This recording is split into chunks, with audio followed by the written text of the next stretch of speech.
লাহারি ঘরটা দুভাগ করা হয়েছে চাদরটা নিয়ে। এক পাশের চৌকিতে হেমলতা এবং মোর্শেদ থাকেন, আর অন্য পাশের চৌকিতে পদ্মজা, পূর্ণা ও প্রেমার দখলে। লাহারি ঘরের পেছনের দরজাটা আপাতত প্রধান দরজা হিসেবে ব্যবহার হচ্ছে। পেছনে অনেক কচু গাছ ছিল, কিন্তু হেমলতা মোর্শেদকে দিয়ে খালি করিয়েছেন। এরপর সেখানে মাটির চুলা তৈরি করা হয়েছে।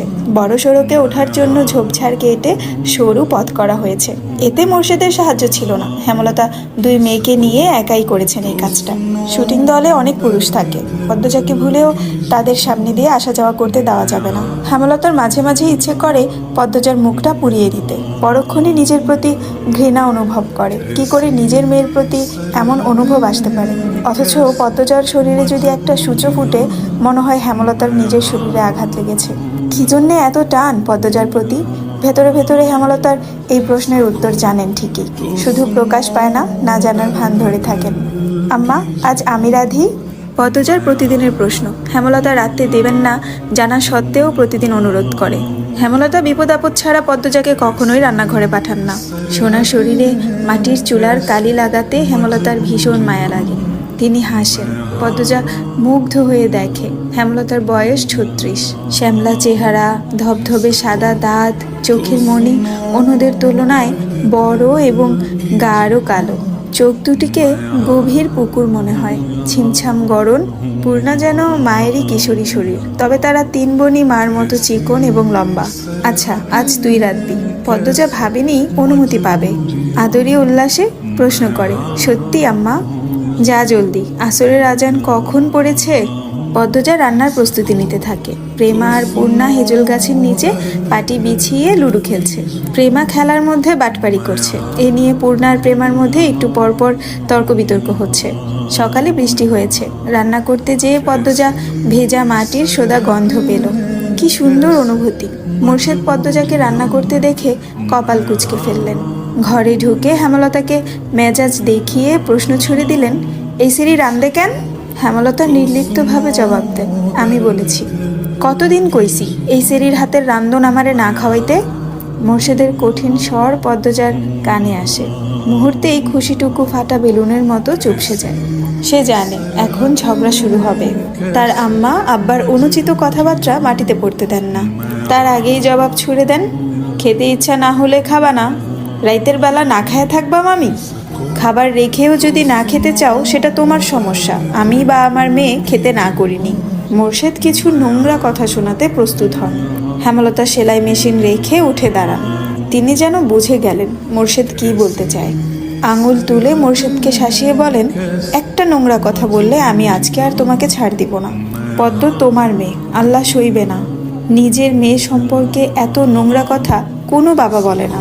মোর্শেদ নোংরা কথাগুলো হজম করে নিলেন, তবে কিরমির করে বললেন, পদ্ম আমার সেরি না। পদ্ম তোমার মেয়ে, আর একটা কথাও না। বাড়িতে অনেক মানুষ আছে, নিজের বিকৃত রূপ লুকিয়ে রাখো। মোর্শেদ দমে যান। চৌকিতে বসে বড় বড় নিঃশ্বাস নিতে থাকেন। চোখের দৃষ্টি অস্থির। পদ্মজা জন্মের পর থেকেই হেমলতার রূপ বদলে গেছে। কিছুতেই এই নারীর সাথে পারা যায় না। অথচ একসময় কত মেরেছেন হেমলতাকে মোর্শেদ। হেমলতার পিঠে, উরুতে, ঘাড়ে এখনো মোর্শেদের দেওয়া মারের দাগ আছে। সময় কোন জাদু বলে হেমলতাকে পাল্টে দিল জানা নেই মোর্শেদের। রাতে একটা শ্যুট করে সবাই বিশ্রাম নিচ্ছিল। চিত্রা তখন সবাইকে কথায় কথায় জানালো সে লাহারি ঘরে গিয়েছিল মগা যে মেয়েটার কথা বলেছিল তাকে দেখতে। চিত্রার কথায় লিখন আগ্রহ পেল না, কারণ চিত্রা কখনো কোনো মেয়ের প্রশংসা করে না। যে কোনো খুঁত খুঁজে বের করতে ভালো জানে। নিজেকে খুঁতহীন সেরা সুন্দরী মনে করে। মেয়েটার নাম পদ্মজা। মগা পুরো নামটা জানি কি? চিত্রা মগার সাথে কথা বললে মগা খুব লজ্জা পায়। এখনো পেল। লাজুক ভঙ্গিতে জবাব দিল, উম্মে পদ্মজা। ও হ্যাঁ, উম্মে পদ্মজা। চিত্রার পাশ থেকে সেলিনা পারভিন প্রশ্ন করলেন, কি নিয়ে কথা হচ্ছে? সেলিনা পারভিন চলমান ছবির চিত্রার মা হিসেবে অভিনয় করছেন। চিত্রা উত্তরে বললেন, এই বাড়ির মালিকের বড় মেয়ের ব্যাপারে কথা হচ্ছে। এমন সুন্দর মুখ আমি দুটি দেখিনি। মেয়েটার মুখ দেখলেই বুকের ভেতর নিকষিত বিশুদ্ধ ভালো লাগার জন্ম হবে। এত শ্রী ভগবান দিয়েছে মেয়েটাকে। লিখন সহ উপস্থিত সবাই অবাক হলো। চিত্রার মুখে কোনো মেয়ের প্রশংসা অবিশ্বাস্য ব্যাপার। সবাইকে অবাক হয়ে তাকাতে দেখে চিত্রা বিব্রত বোধ করলেন। গলার জোর বাড়িয়ে বলল, সত্যি বলছি, সন্ন্যাসী ছাড়া কোনো পুরুষ এই মেয়েকে উপেক্ষা করতে পারবে না, এত সুন্দর। পদ্মজাকে নিয়ে বেশ খানিকক্ষণ ওদের মধ্যে আলোচনা চলল। আগ্রহ বেশি লিখন সায়ের ছিল, কিন্তু যখন শুনল পদ্মজার 16 বছর, সে দমে গেল। ছোট মেয়ে, হয়তো এমন বয়সী মেয়েরা বেশিরভাগ স্বামীর ঘরে থাকে। তবুও লিখনের পদ্মজাকে খুব ছোট মনে হচ্ছে, কারণ ওর নিজেরও একটা এই বয়সের বোন আছে, এখনো 2 বেনি করে স্কুলে যায়। কত ছোট দেখতে। লিখন আনমনে হেসে উঠল। হিজল গাছের নিচে দাঁড়িয়ে আছে পদ্মজা। রাতের জোনাকি পোকা চারদিকে ঘুরে বেড়াচ্ছে। পদ্মজা প্রায় রাতে মুগ্ধ হয়ে দেখে জোনাকি পোকাদের। মনে হয় দল বেঁধে হারিকেন নিয়ে নাচছে জোনাকি পোকারা। তবে এই মুহূর্তে রাতের সৌন্দর্য পদ্মজার মনে ঢুকতে পারছে না। পদ্মজা ঠোঁট কামড়ে কাঁদছে, চোখ দুটো জ্বলছে খুব। মোর্শেদ রান্না খারাপ হওয়ার অজুহাতে থালা ভর্তি ভাত তরকারি সহ ছুঁড়ে মেরেছে পদ্মজার মুখে। চোখে ঝোল পড়েছে। তা নিয়ে হেমলতার সে কি রাগ। মোর্শেদ অবশ্য চুপ ছিলেন, সে তো রাগ মিটিয়েই ফেলেছে। আর তর্ক করে কি লাভ? পদ্মজা তাকালো। হেমলতা ভেজা কণ্ঠে প্রশ্ন করলেন, খুব জ্বলছে রে মা? পদ্মজা জবাব দিতে পারল না, ঠোঁট ভেঙে কেঁদে উঠল। মা ছাড়া পৃথিবীতে আর কেউ নেই তার। মায়ের আদর ছাড়া কারো আদর পাওয়া হয়নি, সবাই তার দোষ খুঁজে। হেমলতার বুক চিরে দীর্ঘশ্বাস বেরোলো। পদ্মজা ছিচকা দুনে, ছোট থেকেই কাঁদছে, তবুও জল ফুরোয় না, মন শক্ত হয় না। এমন হলে তো চলবে না। পদ্মজার কান্নার বেগ বাড়ল। হেমলতা সদ্য কাটা বড় গাছের বাকি অংশে বসলেন। চুপ করে পদ্মজার ফোপানো শুনছেন। পদ্মজা শান্ত হয়ে মায়ের পাশে বসলো, তার মাথা নত। হেমলতা উদাস গলায় বললেন, এভাবে চলবে না পদ্ম। পদ্মজা তাকালো। হেমলতা বললেন, শোন পদ্ম, কেউ আঘাত করলে কাঁদতে নেই, কারণ মানুষ আঘাত করে কাঁদানোর জন্য, আর যখন উদ্দেশ্য সফল হয় তখন তারা শান্তি পায়। যে আঘাত করলো তাকে কেন শান্তি দিবি? শক্ত থাকবি, বুঝিয়ে দিবি তুই এত দুর্বল নয়। যারে তারে পাত্তা দিস না, হাজার কষ্টেও কাঁদবি না। কান্না সাময়িক সময়ের জন্য মন হালকা করে, পুরোপুরি নয়। যে তোকে আঘাত করবে তাকে তুই তোর চাল চলন দিয়ে ছিন্ন ভিন্ন করে দিবি। তখন তার মুখটা দেখে তোর যে শান্তিটা হবে, সেটা কান্না করার পর হবে না। এই শান্তি স্থায়ী। হেমলতার কথা পদ্মজার উপর প্রভাব ফেলল না। সে করুণ স্বরে বলল, কিন্তু আব্বার ব্যবহার আমার সহ্য হয় না আম্মা। আমার সাথে কেন এমন করে আব্বা? তাকে কখনো সামনাসামনি আব্বা ডাকার সুযোগ পেয়েছিস? পাসনি। তবুও কেন আব্বা আব্বা করিস? তাকে তুই পাত্তা দিবি না। তুমি খুব কঠিন আম্মা, তোকেও হতে হবে। আব্বা কেন এমন করে আম্মা?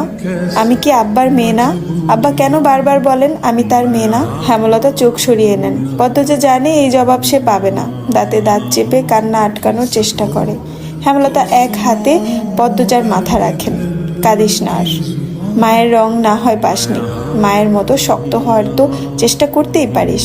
পদ্মজা নির্লজ্জ হয়ে আবার প্রশ্ন করল, আম্মা আমি কি আব্বার মেয়ে না? বলো না আম্মা।